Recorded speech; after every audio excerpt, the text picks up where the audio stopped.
team. What qualities have you seen in this group that lend themselves to being ready for a challenge in a moment like this here tonight?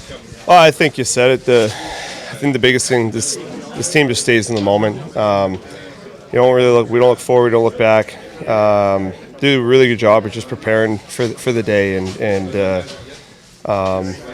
I love the way that we go over games and the mentality we have after, whether it's a win or a loss, and how we try to get better in here. So I think that's beneficial. But Game 7s is just, these are the ones you live for. I mean, you get excited about it. They're the ones that you don't really worry about the pressure. You just worry about enjoying it and having fun. I mean, whether you win or lose, they're incredible moments, and you want to give yourself the best opportunity. And to do that, you have to be in the moment all night and like I said, just be excited about it. From your experience, how different is a Game 7 on the road? You kind of get that us against the world mentality going on. Yeah, it's different for sure.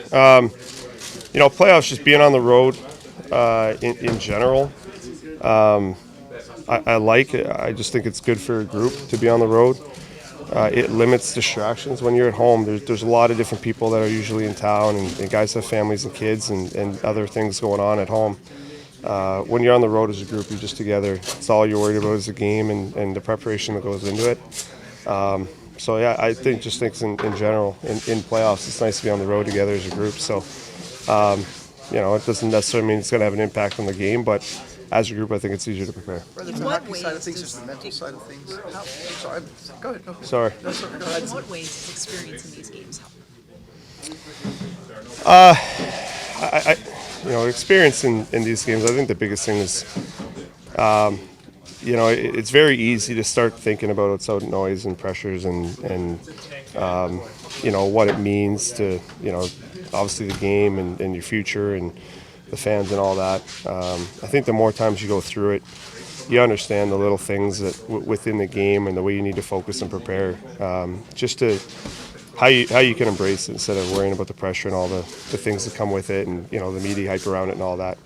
And I just think that the more you go through it, the more fun you have in them. The difference between winning and losing sometimes doesn't come down to how you play. It can be a balance or a call, and you obviously want to prepare to put your best game on the ice and take care of every detail, because one detail is enough to win or lose a game. But I mean, these are the games that you talk about forever. They're the moments that if you go on to have a run, that you always look back on and you talk about the moments within the game that allow you to win, and the teams that win them and go on to win a cup, they're the moments you look back and everyone's like, if you don't win that, your cup runs over. And how many great teams have lost in a Game 7, and how many great teams have won, and the difference in the details, it's pretty incredible, how it plays out, and that's what the fans love. It's what us as players love and love to be part of.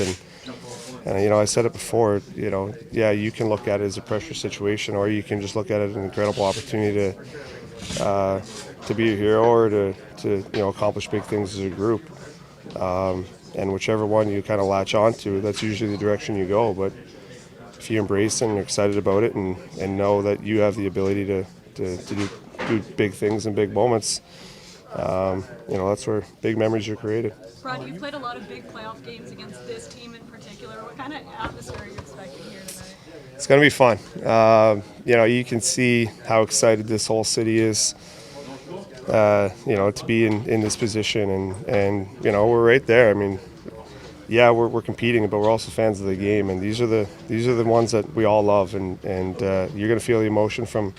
I mean, you feel it already. Even just coming in the city, you could feel the fans and hooting and hollering that we had around the hotel last night and coming in. It's fun. So the fans are going to be extremely loud and definitely, they feed off that. They feed off that emotion. You can see when they're going, their fans are going, they feed off that. So it's going to make for a fun game. Brad, as a fan of the game, can you share a thought on what we saw from Scheifele playing yesterday? Yeah, absolutely. It obviously an extremely tragic situation, and our deepest condolences to Mark and his family. It's the worst possible thing you can go through is losing a loved one, and what he did last night was incredible. There's very few people that could have found the strength to play through something like that, and and to go out and to play the way that he did and step up for his team. His family must be extremely proud of him, and his dad would be.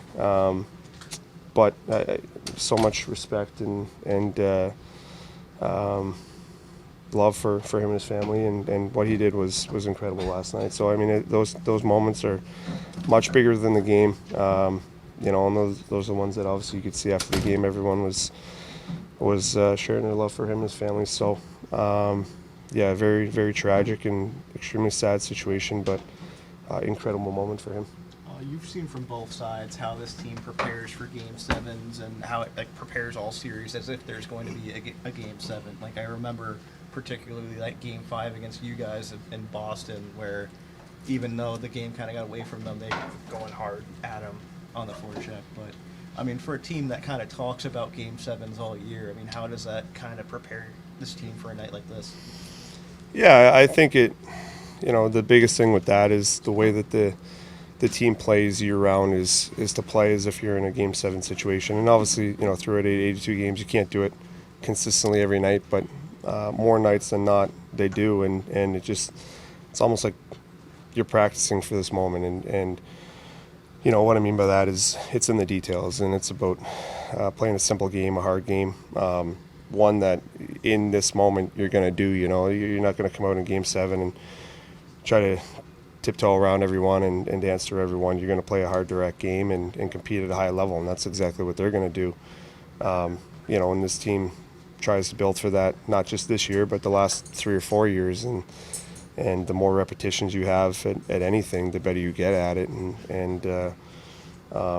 So that's why they try to play the same way every single night all through the year. And like I said, anything you do, the more reps you have at it, the more you're going to be able to execute in high pressure situations. And that's clearly the goal of this group year round, and has been for a few years now, which is why you see guys get excited for these opportunities.